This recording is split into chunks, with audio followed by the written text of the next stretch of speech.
What's up, guys? Dylan Rush with Cage Side Press, joined today by a UFC welterweight boasting an impressive 17-5 professional record, set to take on Muslim Salikhov at UFC 296 on December 16th at T-Mobile Arena in Las Vegas, Nevada.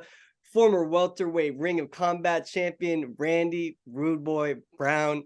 How you doing, Randy? I'm good, man. I'm good. How are you? I'm doing good, bro. Thanks for taking the time. I want to ask you first things first. Who gave you that nickname, Rude Boy? Rude boy. Rude boy is a cultural thing, man. It's more just like a term of endearment. It's not. I'm actually a really nice guy. Okay. Maybe a rude boy in the cage, right? Uh, Every, six-time fighting on a pay-per-view, if I'm not mistaken, fighting on perhaps the most stacked card of the year. Why do they keep putting you on these pay-per-views, man? I don't know. Maybe they see something that maybe they know I'm never in a boring fight. I'm never in a boring fight. I always come to bring it. Always come and try to finish the fight. So, of course, they got to put me on those big cards. You know what I mean? I think you're right. I think that's the exact reason. So I saw it said you were born in Springfield, Massachusetts, raised in Queens, but you moved to Jamaica as a kid. You grew up in Jamaica? No, I was raised in Jamaica, and Raised. then I moved back to Queens. Moved to Queens. So I was born in Springfield, and then as a toddler, I got sent to Jamaica with my mom at 2 years old, like one and a half, and then Mhm. I came back to America when I was 17 years old. Okay. And did you start training or boxing in Jamaica, or was that when you came back to the States? I was training in Jamaica for a little bit, and then just continued my training when I came back to the States. And it's I read you transitioned to mixed martial arts at 19. What prompted you to go to MMA as opposed to boxing? Man, I had this Henzo Gracie Academy in NYC was like right down the street from where I was going to school. I was going to like a little technical school there, and in between classes, I would just jump over there. You know what I mean? Seeing what it was about. And long story short, yeah, I mean, I started doing jujitsu, getting Mm. in jujitsu, and after that, I just fell in love with fighting. Just fell in love with mixed martial arts. Saw BJ Penn versus Joe Stevenson. You know what I mean? Started seeing some of those guys, and in the back of my mind, I always wondered. I'm like, yeah, I wonder how I would do, in a fight with kicks and knees and jujitsu and all that. And met my sensei, and then I found out how I would have did. I would have did great, and here I am today. And now look, you're a couple weeks away, a couple months away from fighting on the biggest card of 2023. What school did you go to? I'm just wondering. Maybe I know it. It's a tech school. It's called TCI. It's right by where 30th Street is. It's right by the post office, that giant post office. Yeah. Henzo Yeah. Academy, blocks from there. Yeah. Yeah. My parents and my grandparents grew up in Brooklyn. Uh, Coming off the big win, Wellington Turman. Uh, how proud were you of that performance? Did you execute the game plan the way you wanted to? Um, no, I wasn't very proud. You know what I mean? I want, obviously your goal is to finish every time you get in there.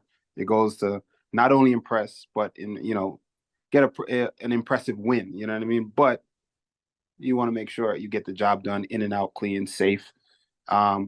I took a lot more damage than I would like to, and yeah, it's just one of those fights where he was a lot tougher than I thought he was, going into it. He strong guy, big guy, threw me off with he had like this low kick that he threw that was really nice. The way he threw it was beautiful. It's hard for me to see it, and he stuck with it. He had a great game plan. All those guys in Connecticut, they got that sneaky low kick. Him and Pajera, everyone at that Glover Teixeira gym, right? Yeah, it's weird because like when they throw it, they don't turn the hips over. It's like a little chop. It just like pop. There's no tell. It's not hard initially, so you're like, all right, I'm gonna step through it. But then you try to put your weight to step through it, and like they're like cut. They're like it'll cut the weight would like cut your weight from underneath you. It's like he did a good job. They all do a great job with that. Pereira. I think Pereira brought that over there, and you started seeing all those guys kind of really excelling with that. I've only seen one of your fights in person. I've watched a hell of fights, but I was at UFC 274, the one UFC event I got to cover, and that's my favorite fight of yours. You versus Chaos Williams, I believe. What's your favorite fight of your own? My That was a good one. My favorite fight of mine was against Jared Gordon. Oh yeah? Yeah, at the PI, only because I had so much adversity in that fight. Like I broke my toe, you know, broke it and dislocated. I just mangled it. You know what I mean? And um, my balance was off. I couldn't really step right. It was just felt like mush, and like the whole right side, left side of my foot was like numb and just weird. So I was able to, deal with that adversity and come back and still win in style. So that was probably my favorite performance. I'm interviewing Jared tomorrow. I'm gonna tell him that Randy Brown loved beating you. No, I'm playing. uh, we mentioned Jamaica. You grew up there, right? What does it mean to you? I mean, I just saw you at PFL a couple, I don't know what, in August. You were watching, I don't know if you were there for Damian Nelson, but Damian Nelson, a Jamaican fighter, he was representing, of course, Aljamain Sterling. There's a couple others. What does it mean to you to represent Jamaica on the world stage within the realm of mixed martial arts?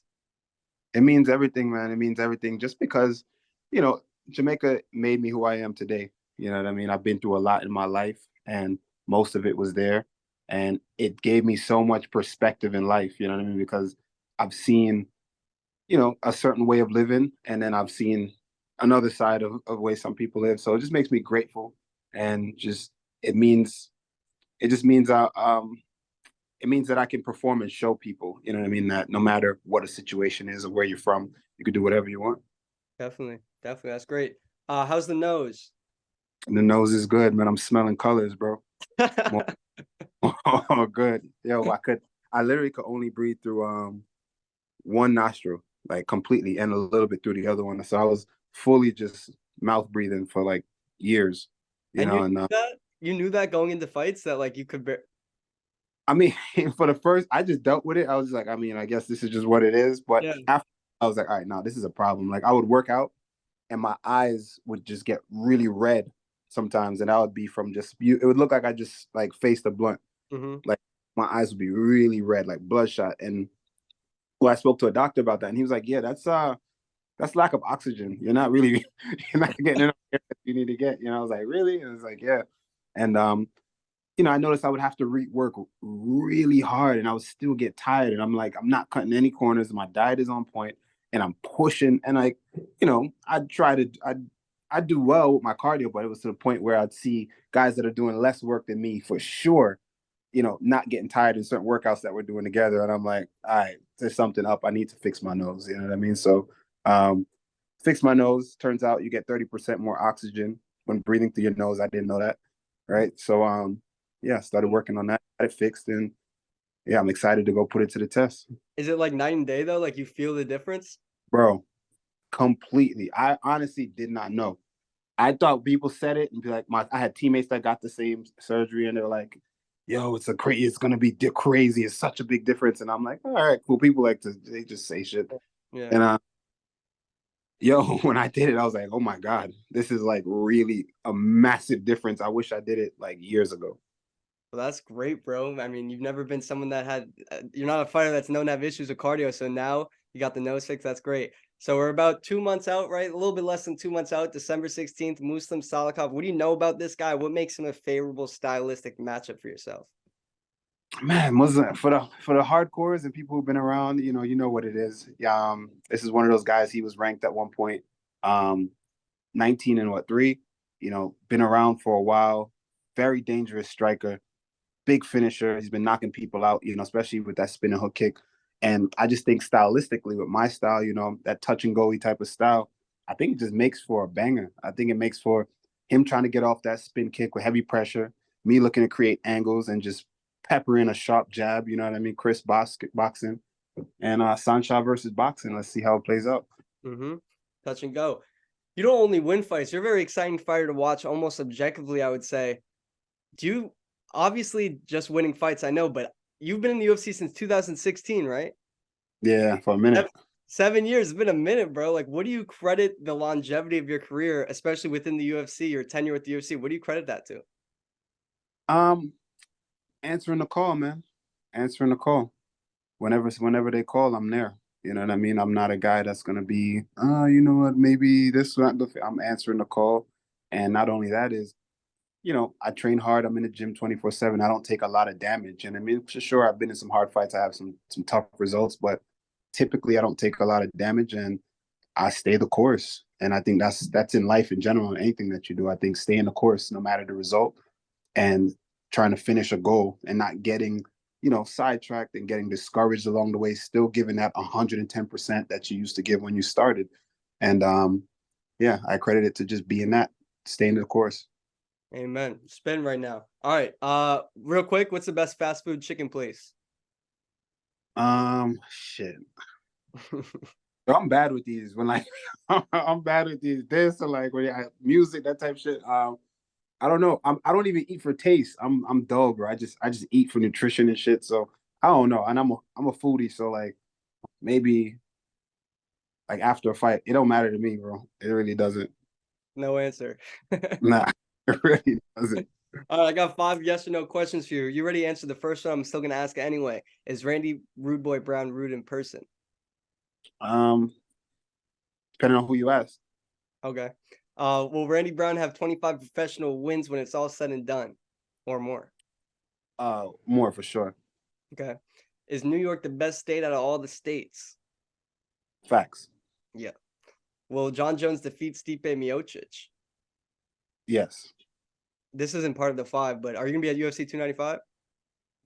Yeah, I'll be there. All right, hell yeah. Will Randy Brown become UFC welterweight champion of the world one day? Absolutely. Oh yeah. Last one. This isn't yes or no. This I finish every interview with this question. Curious to hear what you got to say. When it's all said and done, fighting, training, maybe some boxing, whatever it may be. What do you want people to remember most about Randy Rude Boy Brown above all else? Man, somebody that showed up. You know what I mean? I showed up and I gave it 100%. And someone that never took no for an answer. And I showed it. And I inspired people and showed people that listen, you could get it out the mud. You can get it from wherever you are, whatever you're doing. I should not even be here. I shouldn't be doing this. Mm-hmm. You know what I mean? I shouldn't be doing this. So I want people to know that no matter what situation you're in, you could do whatever the hell you want to do. Mm-hmm. That's a You great know, answer. I want to be remembered as someone who did that. Mm-hmm. I believe it. That's a great answer. I hope to see you at 295. If I see you at another PFL, every time I see you, I'll go up to you. I say, let me take a picture, and you let me take a picture. I appreciate that. So I hope to see you at those events too. Thank you for taking the time, bro. Good luck in December. Hope to do another one of these down the line. For sure, man. I appreciate you. Yes, Take sir. care. Peace, brother.